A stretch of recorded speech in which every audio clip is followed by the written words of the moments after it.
Hi, I'm Jamie.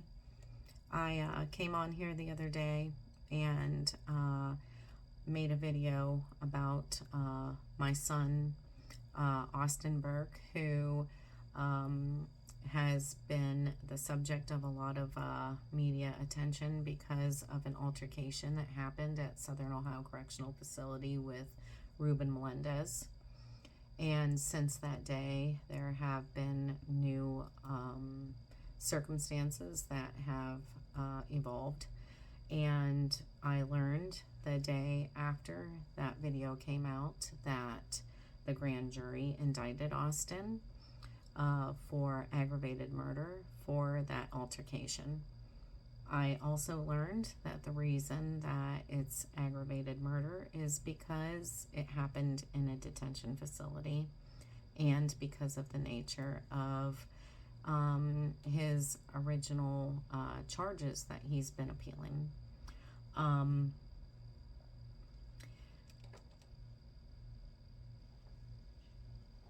lot of people have been charged with murder, and a lot of people have been charged with murder when they were defending themselves. I can't discuss all of the details of everything that's happened because now it's going to have to be litigated. But that is the reality of the situation. I really wanted to come in here and discuss how the media likes to report these things, and when they report them, it looks like it's heavily weighted against the defendant. I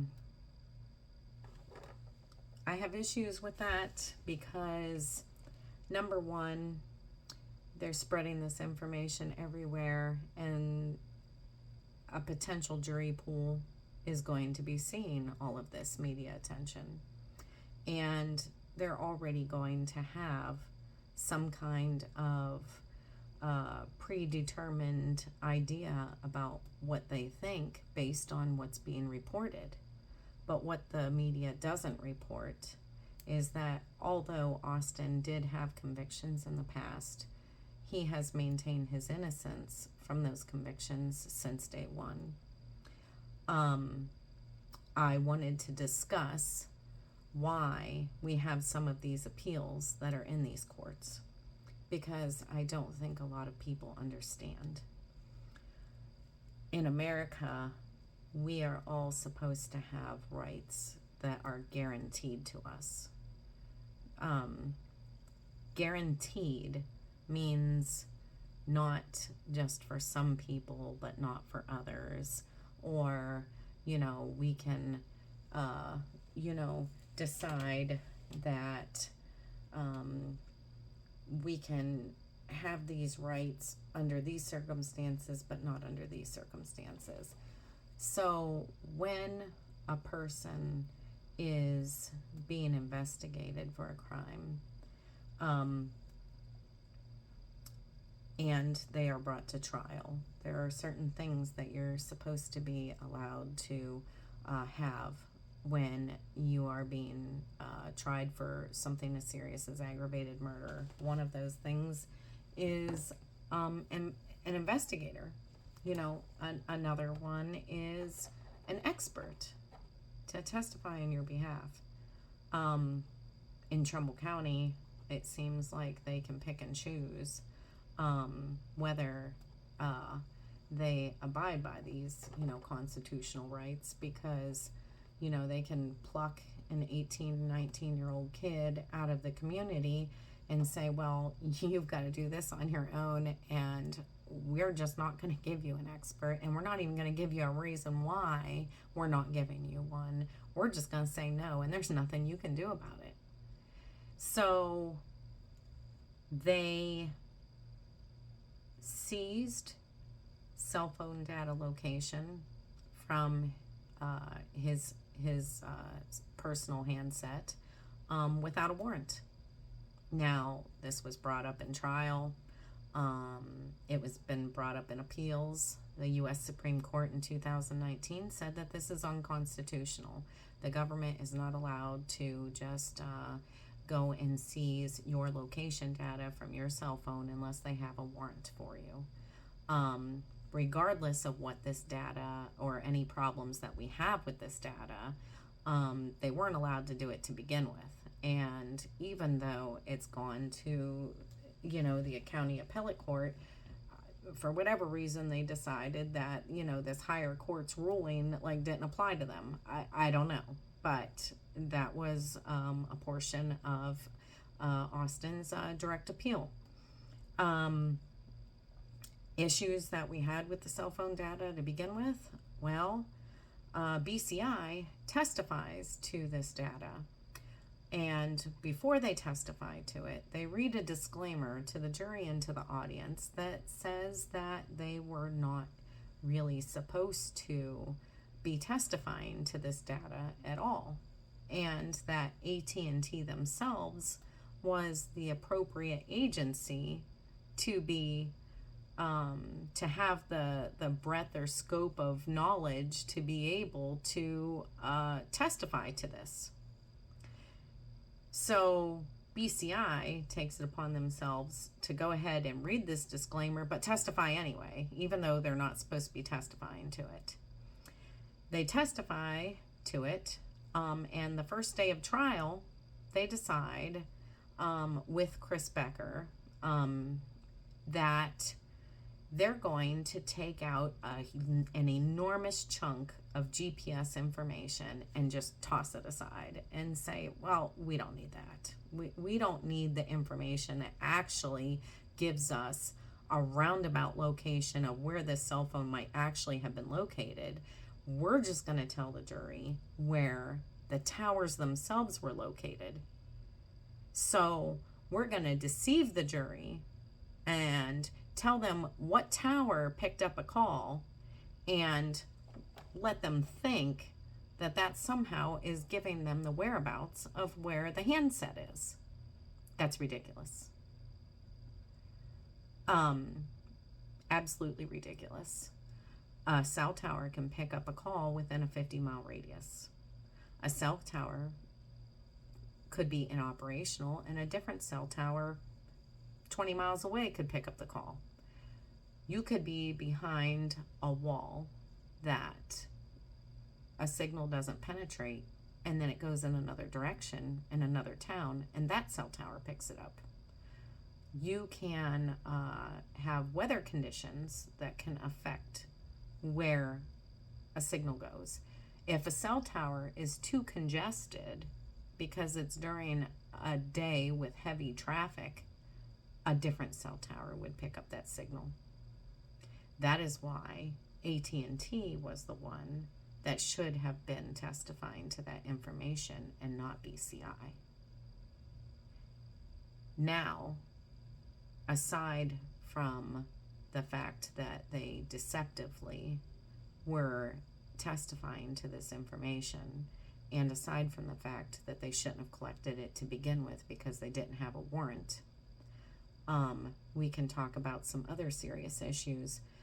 Now, this case had problems all the way through. I'm not going to touch on every single problem because I could literally be on here for hours and hours telling you about problems with this case. It was a very complex case. They took two different cases that were completely unrelated, had them all in the same trial, and it was done and over with in a week. 5 days. Now, mind you, the first day was where they were picking the jury. So you're talking 4 days. But realistically, there was closing arguments. So 3.5 days, you're going to have two major trials going on at the same exact time together. And that was what this 18, 19-year-old boy had, what he had to be succumbed to. So let's talk about Humphrey Germaniuk, the coroner. Humphrey Germaniuk has a past himself. It starts in Munnsville, New York. where there's a major documentary about the Ward brothers, Adelbert Ward, who Humphrey Germaniuk decided his brother died of natural causes originally. That was his findings. But then the police come and talk to the coroner and say, look, we think we saw marks on the guy's mouth, and we're kind of thinking that the brother put his hand over his mouth. And Humphrey Germaniuk says, oh, well, let me do something about that. And he goes and he changes his findings. So it goes from natural causes to asphyxiation, not based on science, but based on information that the police told him. So the townsfolk in Munnsville, New York, who've known the Ward brothers for decades, this didn't sit well with them. And they decided they were going to have fundraisers, and they were going to get him hired legal counsel, and then they paid for a forensic pathologist, an independent one, to come in and review the autopsy and all of the records. And this independent pathologist said, no, he did not die of asphyxia, and he based all of his findings on actual science, and it was enough to convince the jury, and Delbert Ward was subsequently acquitted in that case. Humphrey Germaniuk leaves and goes to Washington, D.C., where there's another case of a lady named Rose Young, and a child, or a kid, he determines that the kid died of blunt force trauma to the head. There was an independent expert that came in, same thing, reviewed all the findings and said no, based on science, that is not what caused, this individual's death. It was actually malnutrition. So, same thing. That case gets acquitted, and Humphrey Germaniuk at some point was appointed by the mayor to be the lead coroner in Washington, D.C., in a coroner's office that was very, very poorly run and mismanaged. The Washington Post has many articles about this back in those days, and Janet Reno was angry with the mayor and chastised him and said, hey, you didn't have the right to appoint this man, and it was inappropriate. There was all of this scrutiny over this poorly run coroner's office, and she wanted it cleaned up. So Humphrey Germaniuk said, well, we don't have to keep having all this discontention. He said, I'm getting ready to take a job in Warren, Ohio anyway. So he's only the lead coroner there for maybe a couple months, and he takes off and he goes to Warren, Ohio, where he's getting paid $100,000 a year to be a coroner. And he's living his best life over here. And you fast forward to 2018, and he's learned a few things from the past, and he comes up to my son's case. And one of the very first problems I had was the fact that most of the photos that were associated with that autopsy, and these were his words, magically disappeared. They magically disappeared. He was transferring the photos from the camera to the computer, and they just vanished. All these important photos vanished, and so we only have like this few photos left, and that's it. That was real convenient, because the day of trial, he has all brand new testimony out in the hallway. He's looking at an x-ray, and he says, oh, I made a whole new discovery. Even though my autopsy said that there was only one gunshot wound, and it was to the base of the back of the skull, I saw some specks in the x-ray out in the hallway when I held it up to the light, and I've decided that there is a whole new entry wound in the neck. Then he says that there was never a bullet recovered in the body after he does a scan of the whole body. There's no bullet fragments anywhere. He collects a fragment, but it's not metal. It's probably bone because it was white and whatever. So he never collects a bullet fragment, never collects a bullet. He can't even tell you what size bullet actually made the hole. He just says that it was smaller than a 38, which there's a number of gauges that could be. And then he's not a ballistics expert, but he's going to go ahead and he's going to give his opinion about this stuff, just based on the fact that he's a gun enthusiast himself. So he has free reign, to make all these statements and to come up with this new conclusion. So there is no bullet inside the body.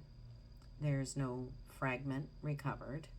There's no bullet recovered anywhere around where the deceased was found. Even though they used metal detectors like twice, they never recovered one. And so we're supposed to believe that there were 2 entry wounds and no exit wound and no bullet. Then it doesn't even match his original autopsy, because when you read his autopsy, it says the neck was unremarkable. So you physically had this body in front of you. You visibly inspected it. You said it was unremarkable, but less than a year later, based on an x-ray you looked at out in the hallway, you're going to surmise that there is an entirely new bullet wound in the neck. And then, in a huge surprise, Ricky Rupe decides that he's going to have all new testimony that day too, that doesn't match any of his prior. He had 3 prior interviews with the police. Never once did he mention a second bullet wound.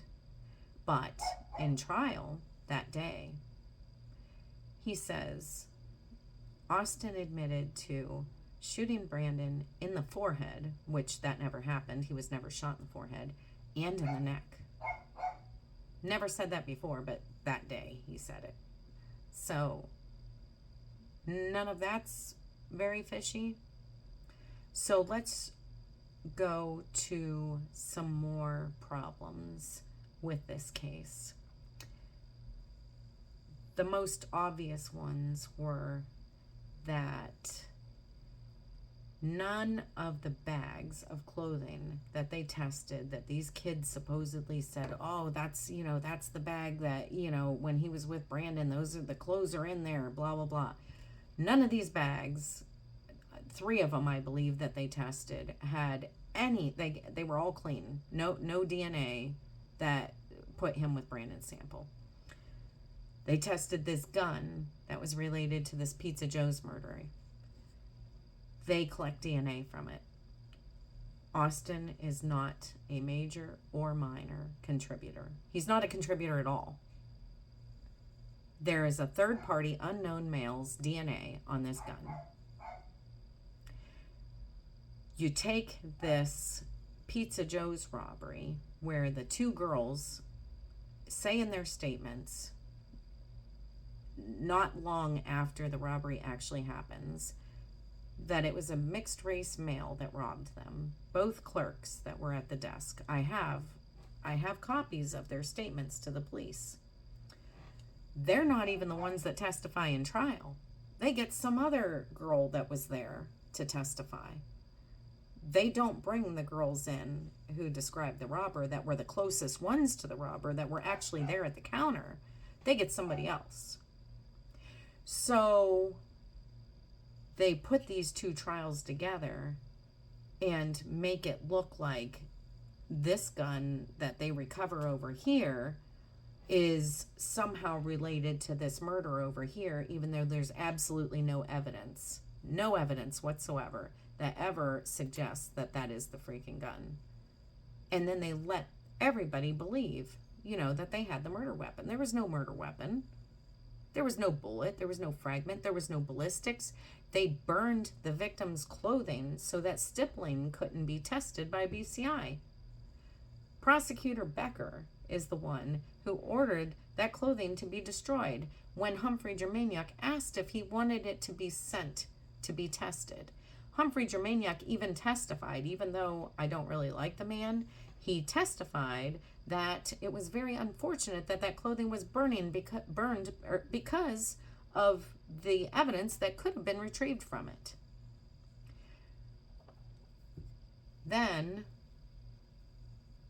we have issues where the case is done and over with and new witnesses come forward.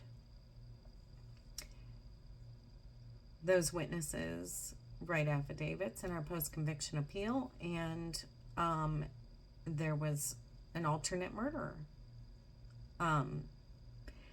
So Chris Becker says, well, no, this witness must be lying because this alternate murderer was confined up until the day after the murder.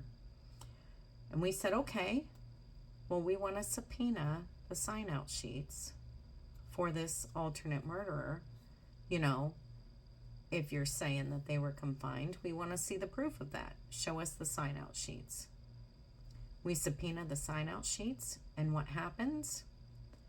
Judge Logan seals the records. He does not show them to the defense.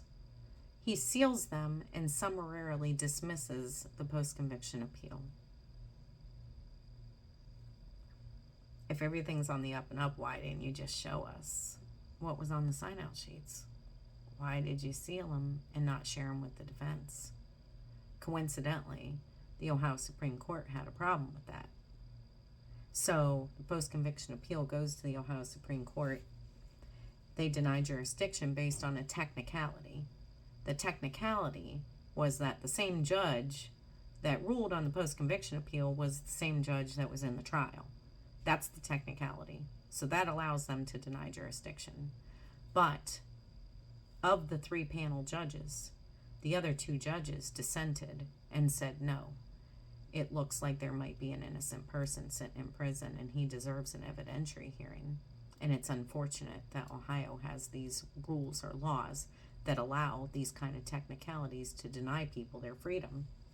And they specifically said that what Judge Logan did and what Chris Becker did was unethical. Now, Chris Becker has been in trouble in the past for unethical behavior. He wrote a sentencing memorandum in another capital case, and the disciplinary committee gave him a verbal reprimand.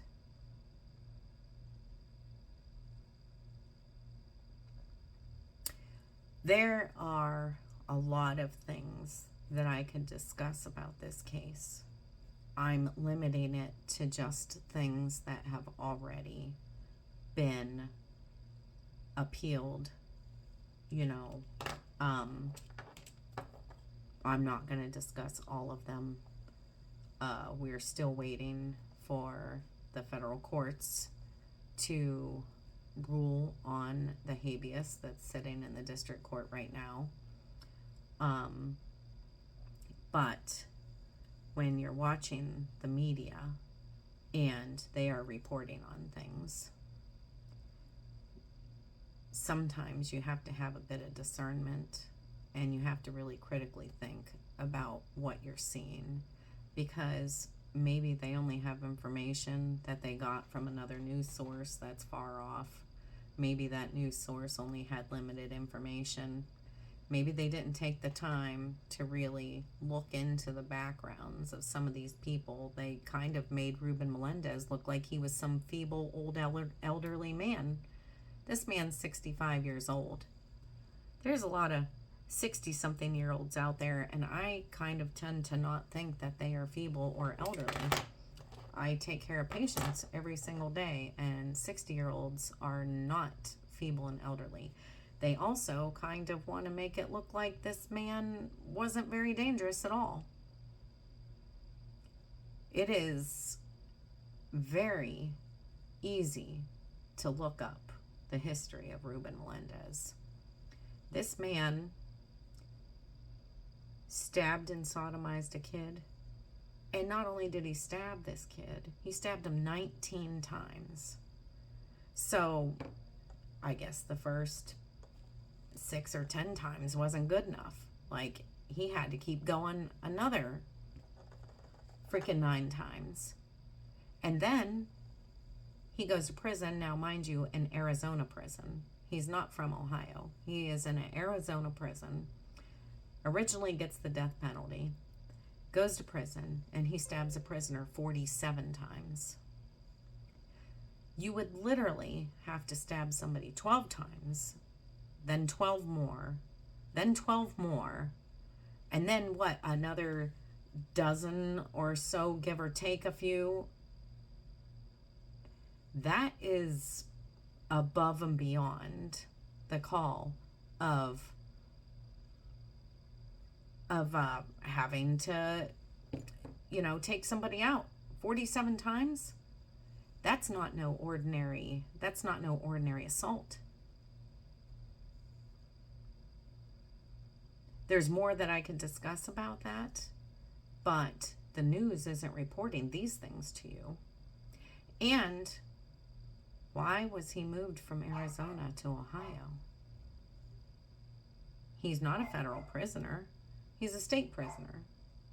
They call that an interstate compact transfer. There's only limited reasons why a prisoner would be transferred to another state. What I heard recently was that the reason that they weren't going to transfer Austin out of the state was because he wasn't a high enough security risk.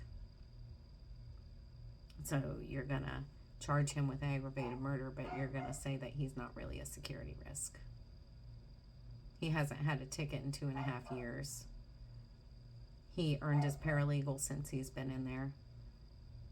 He finished his first semester in college and was supposed to graduate from his first semester. Didn't really have any problems with anybody in there. That's all I'm going to say for right now.